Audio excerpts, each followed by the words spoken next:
22h sur l'ensemble du réseau synchronisé de Sen Radio. Bienvenue à vous dans ce journal. À la une de l'actualité, réapparition de l'épidémie d'Ebola en Guinée-Conakry. Le SAMES lance l'alerte sur la proximité qui existe entre le Sénégal et la Guinée-Conakry. Un éventuel risque de prolifération de l'épidémie. Le secrétaire général national du SAMES, Dr Yeri Camara, invite d'ailleurs le Comité national de gestion des épidémies à inscrire l'épidémie d'Ebola au même degré de priorité que le Covid-19. Pendant ce temps, en Guinée-Conakry, c'est la psychose des vaccins périmés, annoncent les autorités, alors que 115 cas suspects recensés après le décès de 4 personnes infectées par l'épidémie d'Ebola dans le sud du pays. Affaire Ousmane Sonko, l'épouse de l'administrateur général du PASTEF Birame Souleye Diop, également arrêtée ce lundi. Le motif de son arrestation reste encore inconnu. En tout cas, les élans de solidarité à l'égard du leader de PASTEF se poursuivent. Le FRAPP dénonce les arrestations notées. Après le PDS, le grand parti de Malick Gakou s'oppose à la levée de l'immunité parlementaire de Ousmane Sonko et exprime sa solidarité.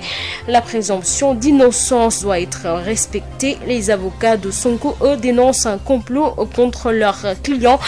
Des irrégularités notées à Saint-Louis. Après la disparition de plus de 17 pêcheurs en mer il y a 10 jours, des familles résignées, le secrétaire général national autonome des pêcheurs du Sénégal regrette ces pertes en vies humaines et indexe la non-stabilisation de la brèche qui continue à faire des dégâts.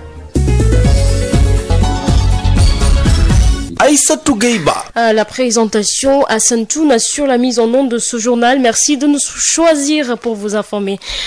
Apparition ou réapparition de la maladie d'Ebola en Guinée-Conakry, le SAMES, syndicat autonome des médecins, chirurgiens, dentistes et pharmaciens du Sénégal, invite le Comité national de gestion des épidémies à prendre très rapidement des décisions et que Ebola soit au même degré de priorité que le Covid-19. Des décisions urgentes doivent être prises car Ebola est plus meurtrière que le Covid-19 et reste plus contagieux.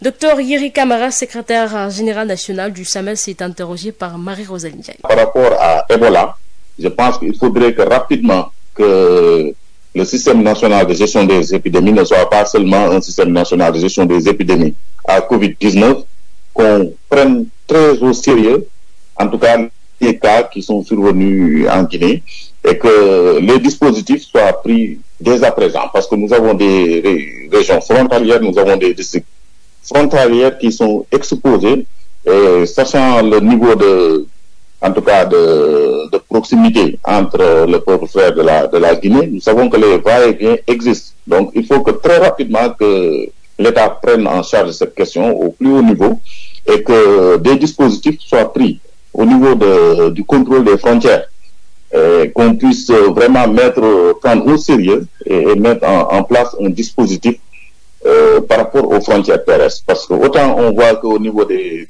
frontières aériennes, en tout cas un dispositif il existe, au niveau des frontières terrestres, cela reste à faire. Et je pense que pour mettre en sécurité tous les agents de santé et la population, il faudrait qu'on puisse en tout cas prendre ces dispositions et mettre les moyens, parce que comme vous le savez, la maladie est 10 fois ou plus, même plus mortelle que le coronavirus, et nous savons que c'est une maladie qui, en tout cas, qui n'est pas encore maîtrisée totalement, et c'est une maladie aussi qui est confinée un peu en Afrique. Donc il faudrait qu'on fasse de notre mieux pour que, en tout cas, la lutte contre la Covid-19 ne cache pas, en tout cas, cette urgence qui vient taper à nos portes. En Guinée-Conakry, des cas confirmés dans le sud du pays ont déjà fait 4 morts et plusieurs contaminations. Les autorités annoncent que les vaccins contre la maladie sont périmés et la psychose s'installe chez les populations. Face à cette situation, l'Organisation mondiale de la santé se met en branle et promet son soutien à la Guinée pour vaincre la maladie. La correspondance de Amadou Ribari. Ebola refait surface en Guinée. Cette épidémie, qui avait fait près de 3000 morts en 2013, est à nouveau signalée en Zérékoré, région frontalière à la Côte d'Ivoire et le Libéria. Les autorités sanitaires du pays parlent de 4 morts, 115 contacts. La situation inquiète l'Organisation mondiale de la santé, dit Georges Alfred Kizerbo, qui est son représentant en Guinée. L'OMS, comme vous le savez, est une agence qui a le mandat des urgences sanitaires. Et donc, immédiatement, les 3 niveaux de l'organisation ont été saisis et mis en branle. Toutes les dispositions doivent être prises avec le plan national de riposte qui doit impliquer toutes les parties prenantes. L'arrivée de la maladie à virus Ebola en 2013 avait mis à nu l'insuffisance des infrastructures sanitaires en Guinée. Ebola réapparaît au moment où le pays fait face à la pandémie du coronavirus. Pour briser la chaîne de contamination et vaincre la maladie, les autorités guinéennes sollicitent de l'OMS un vaccin. L'OMS travaille sur la base de la requête du gouvernement et sur cette base-là, les commandes qui sont en cours pourront être accélérées. Ce vaccin, une fois arrivé, peut bénéficier de toute la chaîne de froid, de toute la logistique, jusqu'à arriver sur le terrain là où il sera utilisé. Les Guinéens gardent de mauvais souvenirs de l'épidémie d'Ebola. Depuis l'annonce de la réapparition de la maladie, la psychose s'empare des populations. Des acteurs de la société civile, appuyés par d'autres leaders d'opinion, vont à la rencontre des citoyens pour une sensibilisation sur le bon comportement afin de circonscrire la maladie. C'était depuis Conakry, Amadou Ribari pour Sud FM.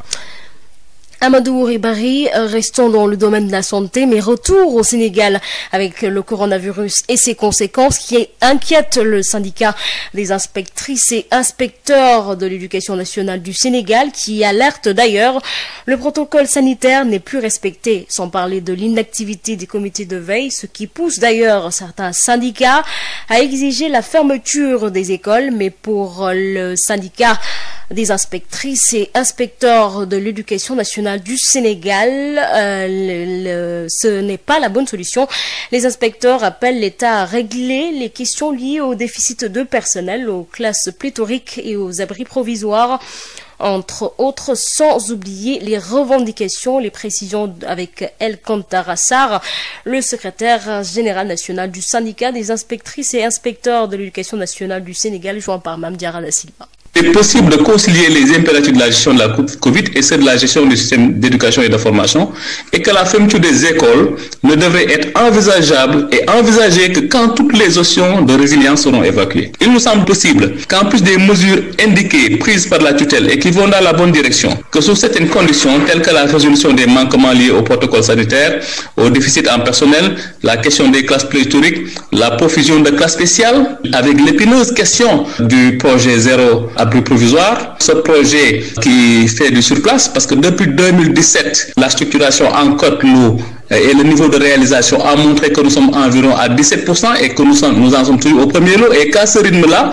nous ferons certainement plus de 10 ans pour réaliser l'objectif zéro abri provisoire. L'insuffisance de tablement, avec un déficit de 330 000 recensés cette année et impactant drastiquement le respect des gestes barrières, notamment la distanciation sociale. Et dans ces conditions, il est prévisible que les effets négatifs seront plus accentués pour les élèves vulnérables et défavorisés, au mépris de toute logique d'équité et d'inclusion. La question du financement de l'éducation. Il faut dire que dans ce contexte de pandémie, le CNS a fait preuve de patriotisme. Alors, cette situation a relativement relégué nos principales revendications au second plan. Mais il est actuel et même urgent que le gouvernement s'attelle à réenvisager le traitement des engagements pris. En ce qui concerne les membres des corps d'encadrement et de contrôle, un passif est noté du point de vue du protocole sectoriel du 30 août 2019 en ce qui concerne l'amélioration du dispositif opérationnel, notamment la logistique des CRFPE, le cadre réglementaire avec la question de la révision du décret 2017-604 sur les IA et IF, la prise du décret fixant l'indemnité de logement des inspecteurs d'académie. De ce point de vue, il y a un passif extraordinaire qu'il faut résorber. L'autre question, c'est la carrière des inspecteurs, avec les lenteurs administratives qui sont transversales, qui concernent tous les corps des gens de l'administration publique. La question de la formation continue, la question de la rémunération, les finances, la question du relèvement de l'indemnité de contrôle et d'encadrement pédagogique, qui entrent en cohérence avec la problématique générale du système de rémunération qu'il faut régler de manière impérative si nous voulons asseoir les conditions d'une stabilité du secteur d'éducation et de formation. 22h08 sur l'ensemble du réseau synchronisé de Sen Radio. Je vous le disais en titre à disparition la semaine dernière à Saint-Louis de plus de 17 pêcheurs en mer. Le secrétaire général du syndicat national autonome des pêcheurs du Sénégal regrette ces pertes en vies humaines qui auraient pu être évitées. Moussa Fadia de dénoncer la non-stabilisation de la brèche qui continue de faire des dégâts et l'entêtement de certains jeunes pêcheurs qui désobéissent souvent aux ordres de leurs parents. Il réagit ici au micro de Yves Tandang. Après la disparition d'une pirogue qui a occupé les populations pendant plus de 10 jours. On s'est rendu à l'évidence que ces pêcheurs qui occupaient la pirogue sont finalement décédés. À cela s'ajoutent malheureusement les effets de la brèche qui encore en un jour ont fait plus de 10 morts à Saint-Louis. C'est toute la famille des pêcheurs qui est en deuil. Saint-Louis malheureusement renoue avec la tragédie de la brèche. Plus de 10 pêcheurs portés disparus en un seul jour. La mer était en furie. Les pêcheurs revenant de la pêche, certains n'ont pas voulu obtempérer et ont voulu forcément traverser l'embouchure. Malheureusement, l'embouchure, comme toujours, ne pardonne pas et s'est révélé être un mouroir. Saint-Louis donc est encore plongé dans le deuil. Un total de plus de 17 pêcheurs portés disparus. C'est regrettable. Certes, si la brèche avait été stabilisée, il n'y aurait pas eu tous ces accidents. Mais aussi, il faut le regretter et le déplorer. Les enfants qui vont en mer, souvent désobéissent aux ordres de leurs parents. Et c'est souvent ce qui cause des dégâts. Aujourd'hui, avec les moyens de communication, les parents n'ont pas manqué d'appeler leurs fils pour leur dire de ne pas traverser l'embouchure. En aucun cas. Mais il faut reconnaître qu'à ce niveau, les enfants ont désobéi à leurs parents. Et c'est ce qui a causé cette hécatombe. Sud FM. Affaire Ousmane Sonko, l'épouse de l'administrateur général du PASTEF, Birame Souleye Diop, arrêtée. L'information est révélée par le responsable politique lui-même à travers sa page Facebook. Mon épouse n'a rien à voir avec ce combat politique, indique Birame Souleye Diop, qui souligne que la dame a été arrêtée sur le chemin du travail. Pour l'heure, on ignore encore les motifs de cette arrestation. La commission des lois de l'Assemblée nationale a posé lundi le deuxième acte de la levée de l'immunité parlementaire d'Ousmane Sonko en constituant une commission ad hoc chargée de diriger la procédure. Le groupe parlementaire Benno Bokk Yakaar sera représenté dans cette commission par Demba Bayele Sow, Mambouna Massal, Pape Birame Touré, Adji Mergane Kanouté, Mously Diakhaté, Mamadou Wuri, Baylo Diallo, Die Mandiaïba et Aïmerou Ning. Selon des sources médiatiques, la députée Fatou Ndiaye Réoumi a été désignée par les non-inscrits. Le groupe parlementaire Liberté et Démocratie n'a pas encore rendu public les noms de ses représentants. La commission ad hoc est composée de 11 membres, dont 8 de la majorité. La liste sera ratifiée lors d'une séance plénière prévue mercredi. En tout cas, le grand parti de Malick Gakou s'oppose à la levée de l'immunité parlementaire de Sonko. Le grand parti a donné mandat aux députés membres du grand parti de voter contre la levée de l'immunité parlementaire du député Ousmane Sonko. Par ailleurs, il a exprimé toute sa solidarité au président de PASTEF et demande à l'Assemblée nationale et à la justice de veiller au respect du principe de la présomption d'innocence de ses militants constitutionnels. Enfin, le grand parti lance un appel à tous les citoyens du pays pour la préservation de nos acquis démocratiques et de l'indépendance de la justice. Le bureau politique du grand parti s'est réuni en visioconférence ce lundi 15 février 2021 pour examiner l'affaire opposant l'honorable député et président de PASTEF Ousmane Sonko à la masseuse Adji Sarr. Les avocats du leader de PASTEF parlent de complot ordi et révèlent des illégalités qui confortent la thèse du complot. Le pôle a adressé une note au procureur de la République. La synthèse du communiqué avec Babacar Samb. Les avocats du leader du PASTEF, Ousmane Sonko, continuent de dénoncer ce qu'il appelle un complot ordi contre le client.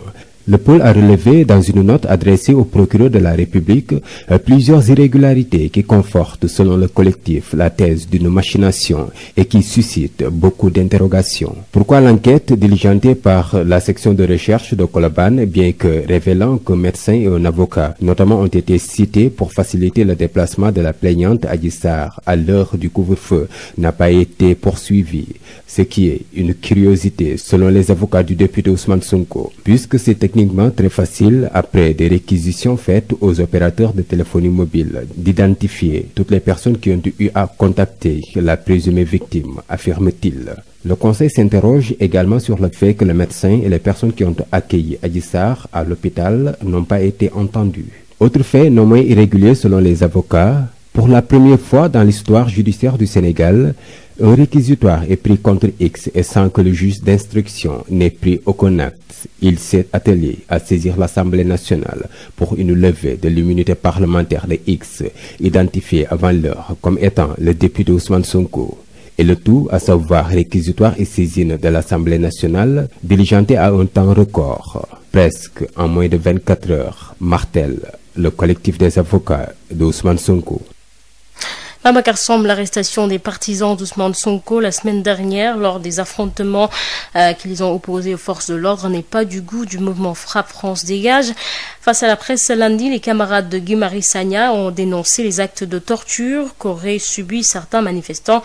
Ils ont exigé aussi leur libération et sans condition. Abdoulaye Diop a assisté à la conférence de presse. Voici son compte rendu. Une semaine après les violents affrontements entre forces de l'ordre et partisans d'Ousmane Sonko, Adam Bandiassi, un des manifestants arrêté, revient sur les heures qui ont suivi son interpellation. On nous avait conduits au commissariat de Dieuppeul. En cours de chemin, ils nous ont bien bastonné. Arrivés au commissariat de Dieuppeul, et d'autres même, ils avaient demandé des soins médicaux, mais ils ne parvenaient même pas à avoir des soins médicaux. Arrivés à la police centrale, là-bas c'était pur. Personne ne pouvait imaginer ça. En plus des actes de torture, Guy Marius Sagna dénonce une certaine stigmatisation et interpelle Macky Sall. En violentant dans la rue, en violentant dans les camions des citoyens sénégalais. Ce sont des éléments de ces institutions-là qui discréditent les institutions en demandant à des gens qui entrent dans le commissariat de Dieuppeul, est-ce que vous êtes Diola? Nous attirons l'attention du président de la République, Macky Sall. Il n'a qu'à faire tous les complots qu'il voudra, qu'il laisse notre pays intact. Par ailleurs, le mouvement Frappe exige la libération sans condition de toutes les personnes arrêtées. Nous exigeons la libération de nos 19 camarades emprisonnés au Cap Manuel de Dakar. Nous exigeons la libération des Sénégalais emprisonnés à Ziguinchor. Nous exigeons la libération d'Abbas Fall. Guy Marius Sagna et compagnie ne comptent pas s'arrêter en si bon chemin. Ils comptent déposer des lettres de protestation les jours à venir au commissariat de Dieuppeul et à la police centrale. Le contradictoire. Le contradictoire, les lundis et vendredis, tous les sujets à controverse seront débattus dans le contradictoire. Un sujet, deux invités pour un regard croisé. Le contradictoire, c'est tous les lundis et vendredis sur Sud FM Sen Radio. Covid-19 et les écoles exposées, le G20 alerte et dénonce le non-respect du protocole sanitaire dans les établissements scolaires, les mesures sanitaires jugées insuffisantes. Le G20 a sorti une déclaration pour fustiger l'attitude de la tutelle et de collectivités territoriales. Mamadou Mbaye Tamba, coordonnateur national du G20, est notre premier invité. Il répond à Babacar Samb. Mamadou Mbaye Tamba, bonjour. Bonjour.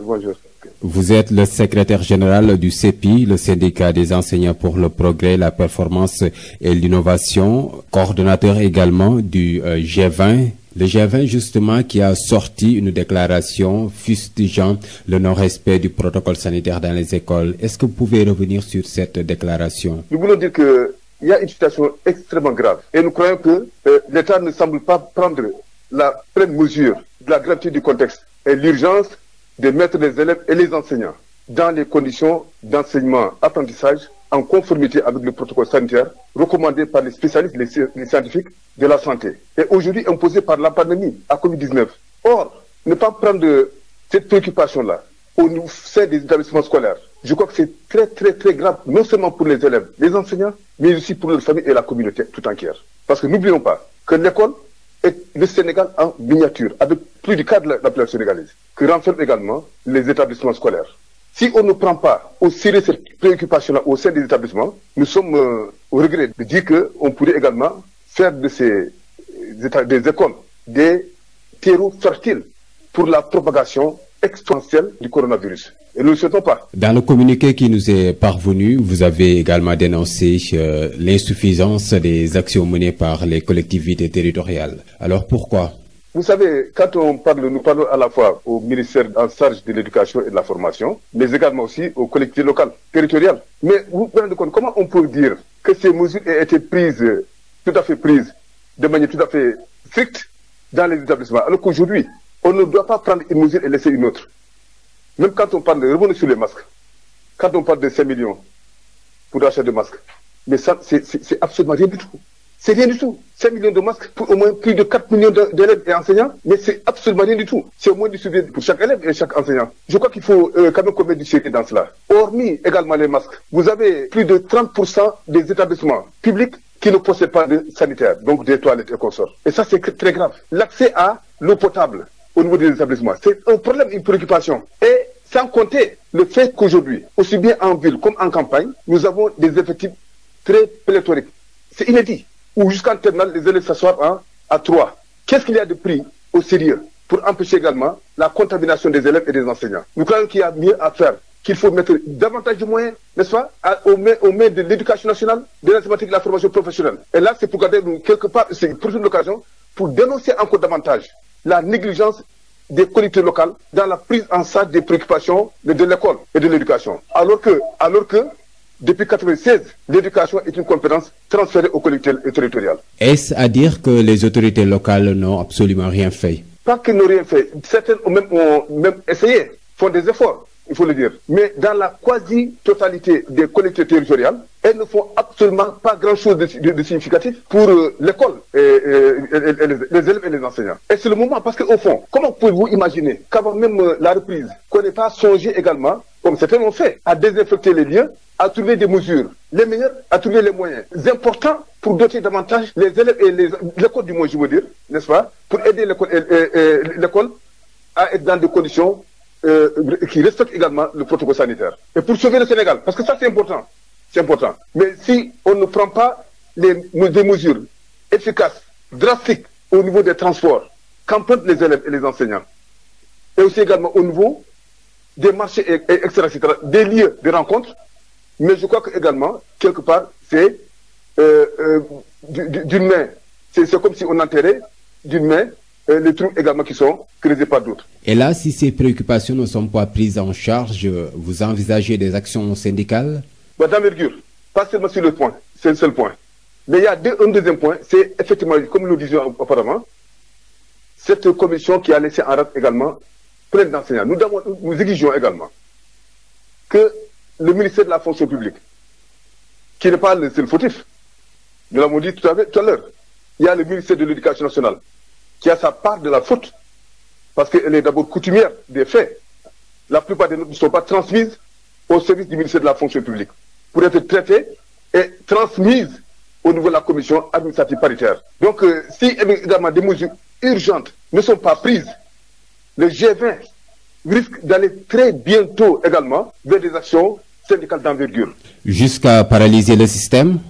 Bon, je ne dirais pas paralyser, parce que paralyser le système, c'est pas ce que nous gagnons dans ça. Jusqu'à la résolution, une prise en charge au sérieux des préoccupations que nous posons là. Parce que l'école, c'est notre affaire, c'est notre outil à nous de travail. Mamadou Mbaye Tamba, je vous remercie. C'est moi qui vous remercie.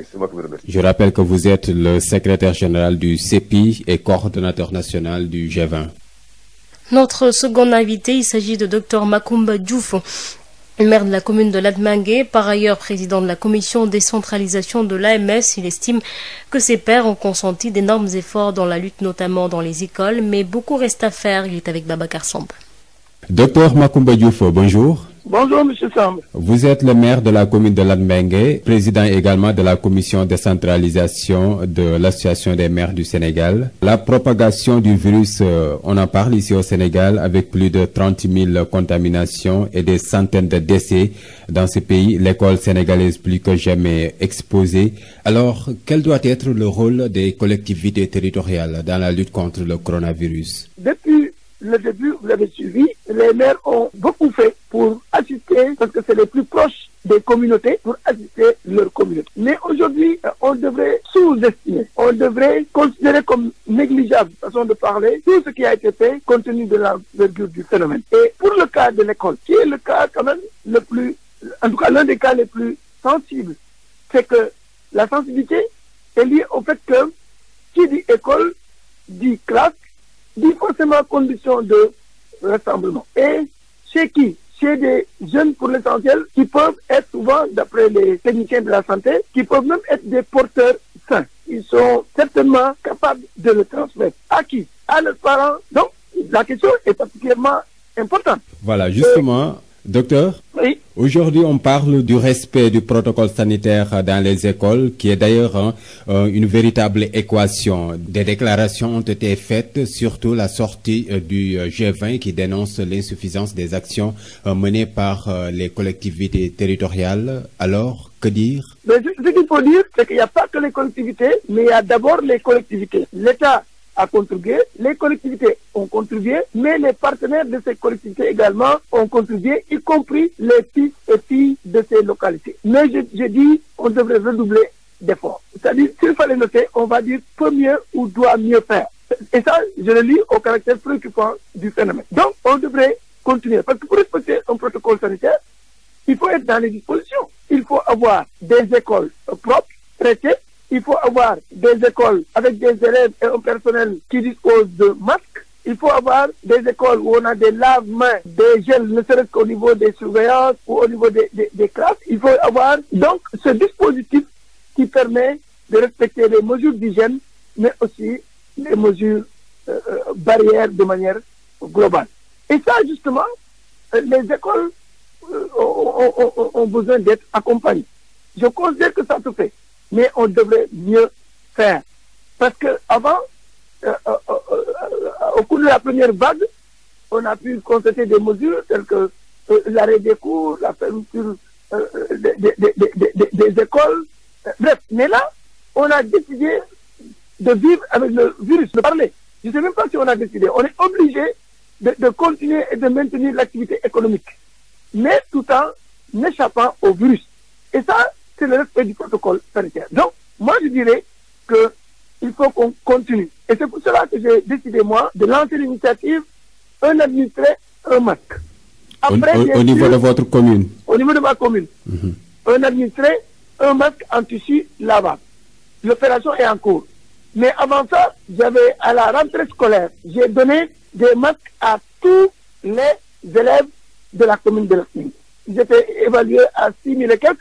J'ai donné 7 000 masques. Toutes les écoles ont des lave-mains, ont des produits phytosanitaires, ont des produits du moins d'hygiène, et j'en passe. Bref, je considère que beaucoup, pour ne pas dire tous les maires, ont dû prendre les mêmes dispositions en collaboration avec leurs partenaires.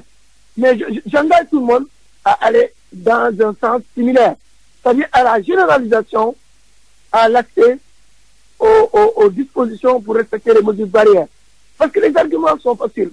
Ma conviction, M. Sam, est que personne aujourd'hui ne peut se targuer de ne pas porter un masque parce qu'il n'en a pas.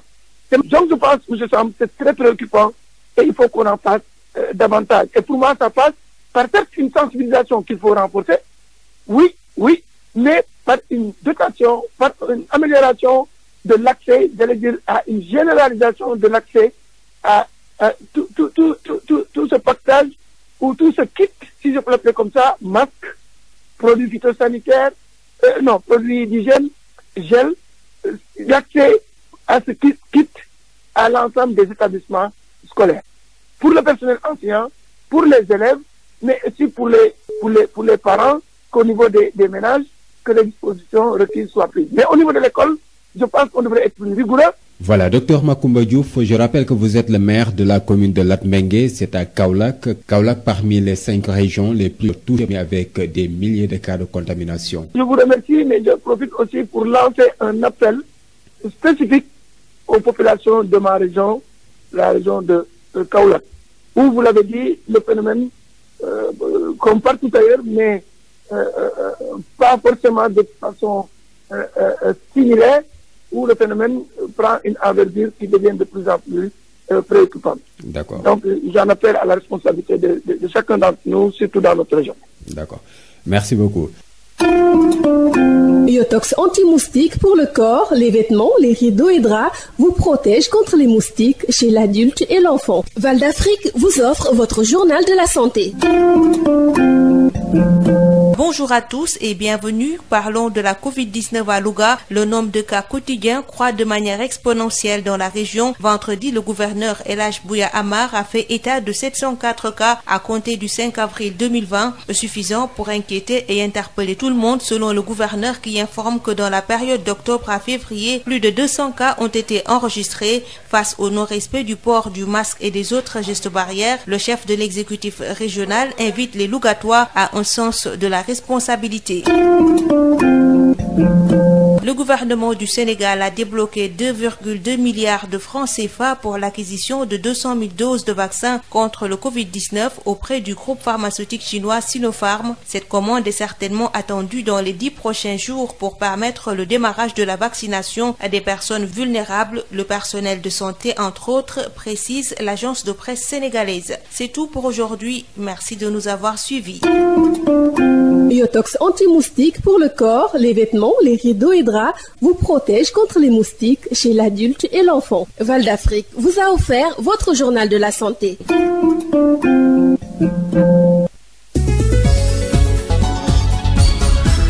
Aïssatou Gueye-Ba.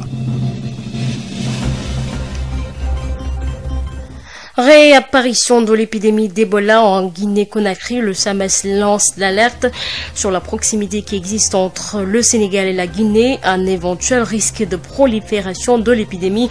Le secrétaire général national du SAMES, Dr Yéré Camara, invite le Comité national de gestion des épidémies à inscrire l'épidémie d'Ebola au même degré de priorité que le Covid-19. Pendant ce temps, en Guinée-Conakry, c'est la psychose des vaccins périmés, annoncent les autorités, alors que 115 cas suspects recensés après le décès de 4 personnes affectées par l'épidémie d'Ebola dans le sud du pays.